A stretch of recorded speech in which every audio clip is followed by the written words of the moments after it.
Dan Abu Hasan al-Asy'ari ni pula ada 3 peringkat dia. Yang pertama, dia terpengaruh dengan Mu'tazilah. Yang kedua dengan ilmu kalam, menggunakan mantik dan falsafah untuk berhujah dengan Mu'tazilah.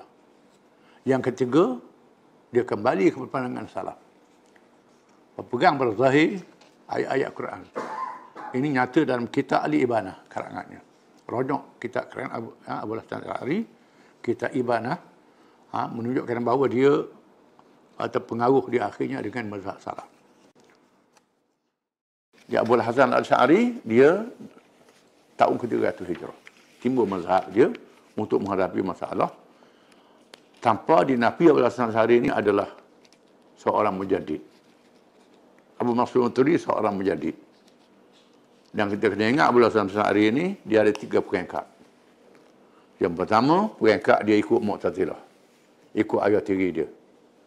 Dia fikir-fikir, dia berdebat dengan ayat tiri dia. Mazhab Asy'ariyah, mazhab ilmu kalam. Kemudian zaman mutaakhir, dia ikut mazhab salaf. Hasan Sa'di. Ada kitab dia, Al-Ibanah, nama kitab dia.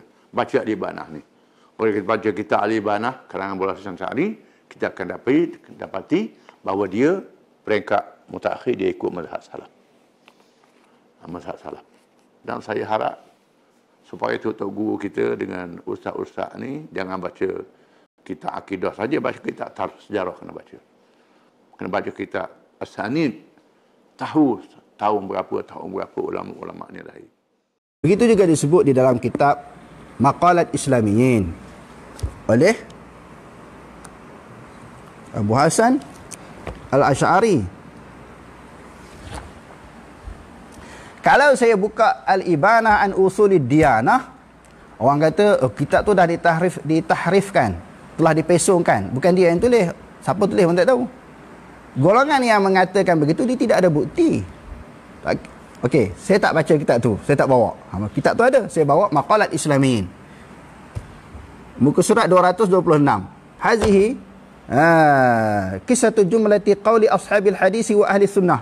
Ini dia menyebut tentang perkataan pegangan ahli hadis dan juga ahli sunnah. Dia pun menyebut tentang bahawa dia pun menyebut tentang bagaimana pegangan ulama ahli sunnah wal jamaah dan juga ulama hadis. Anna Allah subhanahu wa ta'ala ala arsyihi. Sesungguhnya Allah Ta'ala di atas arasnya, sebagaimana yang kama qala, sebagaimana yang Allah Ta'ala firman, Ar-Rahmanu ala arsy istawa. Tuhan yang Maha Rahman beristawa di atas aras. Dan Allah Ta'ala juga ada tangan, dia kata, khalaqtu biyadaya. Dia menjadikan Nabi Adam dengan 2 tangan. Lepas tu dia buat mari ayat lagi, bal mabsutatani, bal yadahu mabsutatani. Wa anna lahu wajhan, Allah Ta'ala juga ada wajah. Wa yabqa wajhu rabbika zul jalali wal ikram. Bukan Al-Ibanah an Usulid Diyanah, tapi Maqalat Islamiyin, yang dikarang oleh Abu Hasan al-Asy'ari. Satu lagi, ada satu kitab lagi, 3 kitab yang menyebut benda yang sama. Ar-Risalah ila Ahli Sughri. Itu pun tuan-tuan boleh baca kitab tu. Dan yang terakhir saya nak sebut, dalam Ithaf Sadatil Muttaqin, Imam Zabidi, syarah kepada Ihya Ulumuddin, dia menyebut tentang menakalkan pendapat Ibnul Katsir. Kepada pendapat Imam Ibnul Katsir. Imam Ibnul Katsir kata bahawa Abu Hasan al-Asy'ari dia ada 3 peringkat. 3 peringkat pegangan dia. Saya baca supaya tuan-tuan dapat mengetahui dengan jelas. Takut kok kata saya punya ulasan sendiri kan. Ibnu Katsir kata apa? Di dalam kitab Ithaf Sadatil Muttaqin, syarah pada Ihya Ulumuddin. Qala Ibnu Katsir, dzakaru lisy-Syaikh Abi Hasan al-Asy'ari 3 ahwalin. Jadi ulama sebut dia ada 3 keadaan, 3 peringkat. Awaluha halul i'tizal allati raja'a anha la mahalata. Keadaan yang pertama dia adalah Mu'tazilah. Sebab dia belajar dengan Ali Al-Jubai itu, Pak Tiri dia tu lama puluh tahun. Ada riwayat yang mengatakan 40 tahun dia belajar. Lepas tu dia kembali dah. Dia keluar daripada Mu'tazilah. Itu keadaan yang pertama. Al-halu tsani isbatu sifatil aqliyah as-sab'ah wa hiya al-hayatu wal 'ilmu wal qudratu wal iradatu was sam'u wal basaru wal kalam. Itu dia isbatkan sifat-sifat aqliyah yang 7 yang kita sebutkan tadi. Dan di peringkat yang kedua ini, ta'wilul juz'iyyati kal wajhi wal yadain wal qadami wasaq wa nahwi dhalik. Dia mentakwilkan, ni peringkat yang kedua dia takwil. Sebahagian daripada sifat Allah Ta'ala seperti muka, dua tangan, kaki, betis dan sebagainya. Itu keadaan yang kedua lah. Dia masih mentakwilkan lagi sifat-sifat yang berkaitan dengan ayat mutasyabihat. Yang ketiga, wahalul thalithu isbatu dzalika kullihi min ghairi takyifin. Dia mensabitkan sifat-sifat Allah Ta'ala tanpa takyif.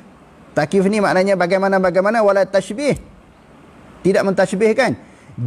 Jiryan ala manawil salafi. Ala manawil salafi. Dia berlalu di atas jalan salaf. Sebagaimana yang disebut di dalam kitab apa dia? Tadi dia sebut di dalam kitab Maqalat Islamiyyin dan juga Ar-Risalah ila Ahli Sughri. Jadi pengarang kitab ini dia menakalkan pendapat perkataan Ibnu Katsir. Ini golongan yang ketiga, maknanya peringkat yang ketiga, dia berjalan di atas pegangan salaf. Wahya tariqatuhu fil ibanah, yang dia pegang sebagaimana yang disebut di dalam kitabnya Ibanah, allati sannafaha akhiran, yang dia tulis kitab yang terakhir dia tulis sebelum dia wafat. Memang betul lah. Yang orang kata dia telah tahrif, dia telah lari, dia telah kitab tu telah diubah suai, bukan dia yang tulis. Tak, Ibnu Katsir kata betul. Dia kembali balik kepada akidah salah. Banyaklah saya buktikan tadi Maqalat Islamiyyin.